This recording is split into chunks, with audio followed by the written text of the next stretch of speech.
कल्पना कीजिए कि आप एक दर्पण के सामने खड़े हैं, अपनी आंखों में झांकते हुए, और वहां एक चिंगारी देख रहे हैं जो समय के आरंभ से ही वहां मौजूद है। वह चिंगारी, मेरे दोस्तों, ब्रह्मांड का सार है। ये एक तरह का दिव्यता, एक अनंत का टुकड़ा आपके भीतर बसा हुआ है। हाँ, आपने मुझे सही सुना। आपके भीतर अनंत सर्वशक्तिमान ब्रह्मांड की आत्मा मौजूद है। आज हम मानवता के सबसे गहन और पवित्र सत्यों में से एक की खोज में एक असाधारण यात्रा पर निकलेंगे। यह विश्वास कि हर एक में ईश्वर बसते हैं और एक गहरे निजी अर्थ में आप ही ईश्वर हैं। आप पूछ सकते हैं कि इसका महत्व क्या है। इस अवधारणा को समझने से हमारे आत्मदृष्टिकोण, हमारे दूसरों के साथ संबंधों और दुनिया के साथ हमारे व्यवहारों में क्रांतिकारी परिवर्तन हो सकता है। यह केवल एक दार्शनिक विचार नहीं है, यह एक नए, अधिक गहराई से दुनिया और हमें खुद को देखने का मार्ग है। ऐतिहासिक और सांस्कृतिक संदर्भ, समय के पिछले पड़ाव पर चलें। यह विचार आधुनिक युग की उपज नहीं है, बल्कि मानव इतिहास की वस्त्र में बुना गया एक सूत्र है। अनेक संस्कृतियों, धर्मों और दार्शनिक परंपराओं में मौजूद है। हिंदू धर्म में आत्मन की अवधारणा है आंतरिक स्व, जिसे ब्रह्मांडीय आत्मा के समान माना जाता है। तत्त्वम असि वे कहते हैं, यानी तुम वही हो। ईसाई धर्म में यीशु मसीह ने स्वयं स्पष्ट किया, परमेश्वर का राज्य तुम्हारे भीतर है। लेकिन यहां रुकती नहीं है। सूफीवाद में दिल के भीतर अल्लाह को खोजने की बात कही गई है। बौद्ध धर्म में सभी प्राणियों में मौजूद बुद्ध प्रकृति की प्राप्ति या जागृति की बात की गई है। यहां तक कि प्राचीन ग्रीक दर्शन में भी स्वर्ग का राज्य तुम्हारे भीतर है का नारा दार्शनिकों जैसे कि सुकरात ने उठाया था, जिन्होंने आत्म के नैतिक और बौद्धिक सुधार में विश्वास किया था, जो दिव्य का प्रतिबिंब है। आधुनिक व्याख्याएं। हमारे वर्तमान युग में जहां विज्ञान और आध्यात्मिकता प्रतीत होती है कि वे अलग अलग पथ पर चलते हैं, इस प्राचीन ज्ञान को नई प्रासंगिकता मिलती है। न्यूरोसाइंस और मनोविज्ञान मन और चेतना के बारे में गहराई से खोज करते हैं, यह सुझाव देते हुए कि सभी चीजें किस प्रकार आपस में जुड़ी हुई हैं। कार्ल युंग ने सामूहिक अचेतन के बारे में बात की, एक साझा विरासत जो मानव स्मृतियों और प्रतीकों को धारण करती है। क्वांटम भौतिकी एक ब्रह्मांड का सुझाव देती है जहां सब कुछ मूलभूत स्तरों पर गहराई से जुड़ा हुआ है। विज्ञान और आध्यात्मिकता का यह संगम हमें उस प्राचीन ज्ञान को देखने का एक आधुनिक लेंस प्रदान करता है, जो हम एक दिव्य चिंगारी लेकर चलते हैं। यह हमें सशक्त बनाता है, हमारी जगह के बारे में एक नई कहानी प्रदान करता है।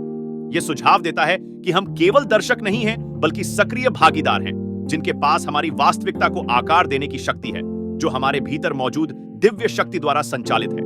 व्यावहारिक अनुप्रयोग। यह विश्वास करना कि आप सार में दिव्य हैं, आपके खुद को देखने के तरीके को बदल देता है। आप केवल ब्रह्मांड में एक अस्थायी बिंदु नहीं हैं, आप मानव रूप में ब्रह्मांड हैं। यह अहंकार या स्व महिमा मंडन के बारे में नहीं है, बल्कि हमारे भीतर मौजूद असीमित क्षमता और सहज अच्छाई को पहचानने के बारे में है। और यह स्वधारणा के साथ समाप्त नहीं होता है।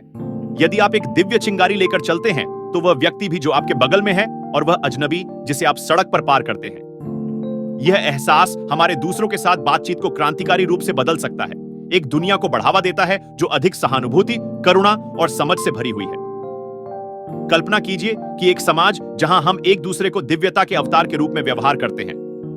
यह हमारी बातचीत, हमारे कार्यों, हमारी नीतियों को कैसे बदलेगा। दिव्यता के भीतर की परिवर्तनशील शक्ति।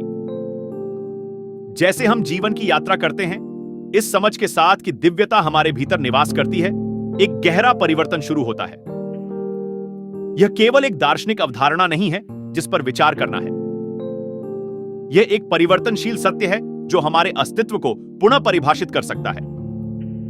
जब हम इस विचार को आंतरिक रूप से स्वीकार करते हैं कि हम दिव्यता का प्रतिनिधित्व करते हैं, तो यह असाधारण व्यक्तिगत वृद्धि और सामाजिक परिवर्तन के लिए एक प्रेरक बन जाता है। यह एहसास हमारे भीतर एक छिपे हुए खजाने को खोजने के समान है, एक अनंत ज्ञान, प्रेम और शक्ति का स्रोत जिसे हम किसी भी क्षण टैप कर सकते हैं। कल्पना कीजिए एक समाज की जहां हर व्यक्ति न केवल अपनी दिव्यता को पहचानता है, बल्कि हर किसी में दिव्य चिंगारी को भी देखता है। ऐसा समाज अभूतपूर्व करुणा, समझ और पारस्परिक सम्मान से चिह्नित होगा। संघर्ष कम हो जाएंगे क्योंकि यह एहसास जागृत होगा कि दूसरे को हानि पहुंचाना मूल रूप से स्वयं को हानि पहुंचाना है। हमें विभाजित करने वाली बाधाएं, जाति, धर्म, सामाजिक स्थिति इस गहरी समझ के भार के नीचे ढहने लगेंगी। इसके अलावा हमारे भीतर की दिव्यता को स्वीकार करने से हमें अपनी सर्वोच्च क्षमता तक जीने की प्रेरणा मिलती है। यह हमें उन परतों को उतारने के लिए प्रोत्साहित करता है जो अक्सर हमारे सच्चे सार को धूमिल कर देती है। हम चुनौतियों को विकास के अवसरों के रूप में देखना शुरू करते हैं, समझते हुए कि हमारे भीतर की दिव्य चिंगारी हमें बाधाओं को पार करने और हमारी गहरी इच्छाओं और सपनों को साकार करने में सक्षम है। दिव्यता के भीतर के जागरण की यह यात्रा हमारे साथ एक जिम्मेदारी भी लाती है, इस तरह से जीने के लिए जो इस दिव्य उपस्थिति का सम्मान करता है।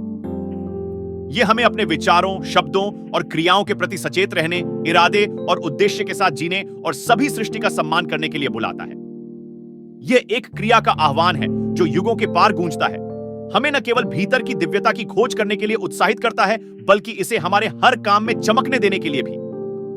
जैसे हम इस सत्य को अपनाते हैं, आइए हम यह भी याद रखें कि आंतरिक यात्रा हमेशा आसान नहीं होती। इसके लिए साहस, दृढ़ता और एक खुला दिल चाहिए, लेकिन इनाम अमूल्य है।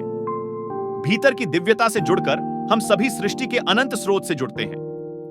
हम एक ऐसी दुनिया में प्रकाश के स्तंभ बन जाते हैं जिसे इसकी सख्त जरूरत है। इसीलिए इस समझ को केवल एक क्षणिक विचार न बनने दें, बल्कि अपने जीवन का मार्गदर्शक सिद्धांत बनाएं। आइए हम इस पथ पर विनम्रता, कृपा और हमारे प्रत्येक में निवास करने वाली दिव्य प्रकाश के लिए गहरी कृतज्ञता के साथ चलें। व्यावहारिक कदम। हम इस दिव्य प्रकृति को कैसे जागृत करें? ध्यान और माइंडफुलनेस के साथ शुरुआत करें। प्रतिदिन कुछ मिनट शांत चिंतन में बिताएं, सांस पर ध्यान केंद्रित करते हुए और भीतर मौजूद दिव्यता पर ध्यान देते हुए। यह बाहर खोजने के बारे में नहीं है, बल्कि दृष्टि को भीतर की ओर मोड़ने के बारे में है। फिर दयालुता के कार्यों का अभ्यास करें। प्रत्येक छोटा दयालुता का कार्य हमारे भीतर मौजूद दिव्यता का प्रतिबिंब है, दूसरों में दिव्यता की मान्यता है। चाहे वह पड़ोसी की मदद करना हो, स्वयं सेवा करना हो या केवल किसी को एक दयालु शब्द देना हो, ये दयालुता के कार्य बाहर फैलते हैं, दुनिया को उन तरीकों से प्रभावित करते हैं जिन्हें हम कभी-कभी केवल कल्पना कर सकते हैं। चुनौतियां और गलतफहमियां। बेशक यह यात्रा अपनी चुनौतियों के बिना नहीं है। गलतफहमियां बहुत हैं। यह शाब्दिक अर्थ में दिव्यता का दावा करने के बारे में नहीं है, न ही यह खुद को दूसरों से ऊपर रखने के बारे में है। यह जीवन की पवित्रता और सभी प्राणियों की आपसी संबंधिता को पहचानने के बारे में है। अपने भीतर और दूसरों से संदेह का सामना करने के लिए तैयार रहें। इसे यात्रा का हिस्सा मानें, खुले दिमाग और हृदय केंद्रित रहें और याद रखें कि यह पथ गहराई से व्यक्तिगत और प्रत्येक व्यक्ति के लिए अद्वितीय है। निष्कर्ष और कॉल टू एक्शन। आज की हमारी यात्रा के अंत में मैं आपको इस गहन सत्य पर चिंतन करने के लिए आमंत्रित करता हूं। यह समझना कि आप ही ईश्वर हैं, कि दिव्यता आपके भीतर रहती है। आपके खुद को देखने के तरीके, दूसरों के साथ आपकी बातचीत और दुनिया के साथ आपके जुड़ाव को कैसे बदल सकती है पर विचार करें। आज से शुरू करें। रोजमर्रा की चीजों में दिव्यता की खोज करें, अपने आप में, दूसरों में, जीवन की सुंदरता और अराजकता में। अपनी कहानियां और अंतर्दृष्टियां नीचे कमेंट्स में साझा करें। अपनी आंतरिक दिव्यता को गले लगाने से आपका दृष्टिकोण कैसे बदलता है। अगर आज की यात्रा आपको प्रेरणादायक लगी तो कृपया इसे लाइक करें, साझा करें और सब्सक्राइब करना ना भूलें। आपकी प्रतिक्रिया हमें जीवन के गहरे प्रश्नों की खोज में साथ देने में मदद करती है। हमारे अगले रोमांच के लिए बने रहें, जहां हम अस्तित्व के हृदय में गहराई से उतरेंगे। याद रखें, भीतर मौजूद दिव्यता की खोज की प्रतीक्षा है। अगली बार तक भीतर और परे देखते रहें। और इससे पहले कि हम विदा लें, आइए एक पल के लिए रुकें और सोचें, इस जागृति के साथ हम अपने जीवन को कैसे सार्थक बना सकते हैं। आइए हम उस दिव्य चिंगारी को न केवल खोजें, बल्कि उसे जीवन के हर पल में जलाए रखें, ताकि हम न केवल अपने लिए बल्कि इस दुनिया के लिए एक प्रकाश स्तंभ बन सकें। धन्यवाद। शांति और प्रेम के साथ जिएं और जब तक हम फिर से न मिलें, खुद को और दूसरों को दिव्यता की नजर से देखते रहें।